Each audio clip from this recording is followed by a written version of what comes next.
याद है जब एलोन मस्क ने कहा था we live in a simulation, तो उस समय किसी ने इस बयान का मजाक उड़ाया तो किसी को शौक लगा। इसी प्रकार से जब डॉक्टर स्ट्रेंज ने फिल्म के क्लाइमैक्स में डोरेमोन को हराने के लिए एंडलेस टाइम लूप तैयार किया था तो उस समय उस सीन को बहुत वाहवाही मिली। इसी कारणवश यहाँ दो सवाल खड़े होते हैं। पहला ये कि क्या सच में हम सिमुलेशन में रहते हैं, और दूसरा कि क्या एंडलेस टाइम लूप वास्तव में एग्जिस्ट करता है या ये सिर्फ एक मिथ है। जय सिया राम दोस्तों, श्री रामचरितमानस की इस सीरीज में आप सभी का स्वागत है। यहाँ हम आपको रामचरितमानस आसान भाषा में समझाएंगे, क्योंकि श्री रामचरितमानस में दिए गए मोटिवेशन, मैनेजमेंट और साइंस से जुड़े रहस्य आप सभी तक आसान भाषा में पहुँचाना हमारी जिम्मेदारी है। दोस्तों, पिछले यानी 5वें श्लोक में हमने सीता जी के आदि शक्ति स्वरूप को जाना था। आज हम आपको रामचरितमानस के 6वें श्लोक का अर्थ समझाएंगे। इस श्लोक का अर्थ समझाने से पहले आपको बता दें कि तुलसीदास जी ने ये श्लोक में समस्या भी बताई है और उसका हल भी। तो रामचरितमानस का 6वां श्लोक कहता है, जन्मायावशवर्ति विश्वमखिलम ब्रह्मादि देवासुरा यत् सत्वाद मृषेव भाति सकलम रज्जो यथाहिर भ्रमः यत् पादप्लवमेकमेव हि भवाम्भोधे स्थितिर्षावताम वंदे हम तमशेष कारण परम रामाक्षमीशम हरिम। इसमें पहली और दूसरी लाइन हमें सिमुलेशन के बारे में बताती है और बाद की तीसरी और चौथी लाइन एंडलेस टाइम लूप के बारे में। तो चलिए सबसे पहले जानते हैं सिमुलेशन के बारे में। एक झूठी दुनिया जिसका कोई अस्तित्व नहीं होता, लेकिन वो इस प्रकार से दिखाई जाती है मानो जैसे बिल्कुल असली ही हो, वही होता है सिमुलेशन, जिसे माया भी कहते हैं। चलिए आपको ये एक उदाहरण से समझाता हूँ। आयरन मैन और शक्तिमान को तो आप जानते ही होंगे। हम सब जानते हैं कि ये दोनों एक फिक्शनल कैरेक्टर्स हैं, जिनका असली नाम है रॉबर्ट डाउनी जूनियर और मुकेश खन्ना, और ये दोनों भी एक आम इंसान की तरह ही रहते हैं, यानी वो सच में हवा में नहीं उड़ सकते। लेकिन फिल्म में टोनी स्टार्क और शक्तिमान को जितना अट्रैक्टिव वे में प्रेजेंट किया गया है, हम सब उसे सच मान लेते हैं, अर्थात फेक ही रियल लगता है। लेकिन हमारी जिंदगी में ये सिमुलेशन कहाँ मिलेगा? कहीं और नहीं, इसी पृथ्वी पर ही मिलेगा। दरअसल ये पृथ्वी और पूरा ब्रह्मांड ये वही सिमुलेशन है जिसे भगवान विष्णु ने बनाया है। जी हाँ, श्लोक की पहली लाइन में ही तुलसीदास जी ने बताया है कि ना केवल विश्व बल्कि उसमें रहने वाले मनुष्य, फिर ब्रह्मा जी, देवता और सारे असुर, ये सभी उस परमात्मा की माया द्वारा बनाई गई रचना है। इनमें से कुछ भी वास्तविक नहीं है।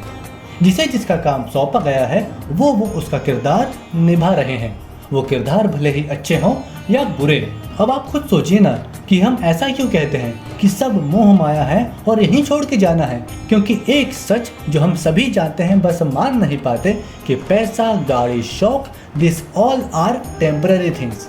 इसे अट्रैक्टिव वे में सिर्फ इसलिए बनाया गया है ताकि वो हमें सच लगे। यही तो है सिमुलेशन, फेक वर्ल्ड। तो फिर रियल वर्ल्ड कौन सा है? इसके बारे में आगे जानेंगे। उसके पहले जानते हैं एंडलेस टाइम लूप के बारे में। दोस्तों, आपने भवसागर का नाम तो सुना ही होगा, जिसके बारे में तुलसीदास जी ने भी लिखा है कि भवसागर से मुक्ति पाई जा सकती है। लेकिन एक मिनट, वो भवसागर है क्या? भवसागर का मतलब है ये दुनिया जिसमें हम रहते हैं, और यही है एंडलेस टाइम लूप, जिसके बर्थ और डेथ के इन्फिनिटी लूप के बीच में हम फंसे हुए हैं। इसे सनातनी भाषा में कहते हैं समय का काल चक्र, जो कभी समाप्त नहीं होता। यही कहलाता है फेक वर्ल्ड का काल चक्र।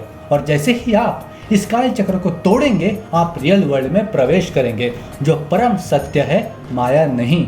और क्या है वो सत्य? वो है भगवान विष्णु जी का धाम, वैकुंठ धाम। सुन के अजीब लगा ना? यहाँ किसी ने भगवान को देखा तक नहीं है और मैं भगवान के घर जाने की बात कर रहा हूँ। लेकिन यही सच है। स्वयं तुलसीदास जी भी कहते हैं कि भवाम्भोधे स्थितिर्षावताम, अर्थात इस भवसागर से मुक्ति पाई जा सकती है। इस काल चक्र से बाहर निकला जा सकता है, और जिसका एक ही रास्ता है, यद्पादप्लवमेकमेव हि, भगवान विष्णु जी के चरणों की भक्ति करना। यही इसका एकमात्र और खूबसूरत हल है। लेकिन याद रहे, ये काल चक्र केवल पूजा से नहीं टूटेगा, ये टूटेगा भक्ति से, अनन्य भक्ति से। वो अनन्य भक्ति जो गोस्वामी तुलसीदास ने की, प्रहलाद ने की, वाल्मीकि जी ने की, मीराबाई ने की, पुंडलीक ने की, इन सभी को सीधा वैकुंठ में स्थान मिला।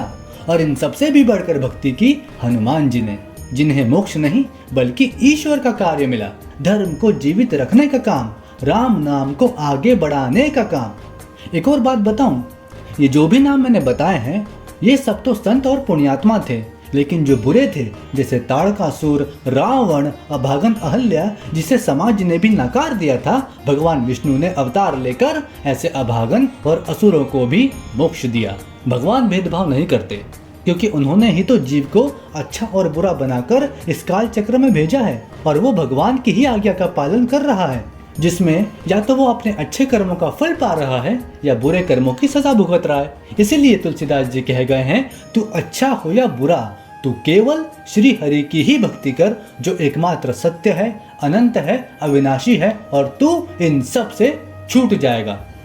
स्वयं श्री कृष्ण भी तो गीता में कहते हैं, हे पार्थ, तो मुझसे ही जन्म लेता है और मुझ में ही समा जाता है, सब मैं ही हूँ, इसलिए तू सिर्फ मेरी भक्ति कर, फिर तो कभी जन्म नहीं लेगा, तू सीधा मेरे धाम आएगा, अर्थात इस काल चक्र से दूर हो जाएगा।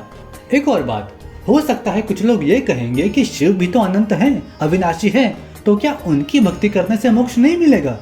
तो दोस्तों, रामचरितमानस पढ़ते और समझाते हुए जब हम आगे बढ़ेंगे तो इसका उत्तर भी मिल जाएगा। ये केवल इस श्लोक का अर्थ है, पूरी रामचरितमानस का सार नहीं है। और इस तरह जीवन का सत्य बताते हुए, जो केवल श्री हरि ही हैं, तुलसीदास कहते हैं कि भगवान विष्णु, जिनके अवतार भगवान राम हैं, श्री राम कथा शुरू करने से पहले उन सबसे श्रेष्ठ और सर्वोच्च परमात्मा श्री हरि की मैं वंदना करता हूँ। तो इस प्रकार आज हमने विज्ञान से जुड़ी दो बातें सीखी। पहली, हाँ, हम सिम्युलेशन अर्थात फेक वर्ल्ड में रहते हैं, जो ईश्वर के द्वारा रची हुई माया है। साथ ही हम जन्म और मृत्यु के काल चक्र अर्थात एंडलेस टाइम लूप में फंसे हुए हैं। दूसरा, हाँ, इससे भी बाहर निकला जा सकता है केवल और केवल श्री हरि के चरणों की भक्ति करके। तो इस प्रकार ये था 6वें श्लोक का अर्थ। इसी तरह श्री रामचरितमानस को आसान भाषा में जानने के लिए हमारे साथ बने रहें। तब तक के लिए जय सिया राम।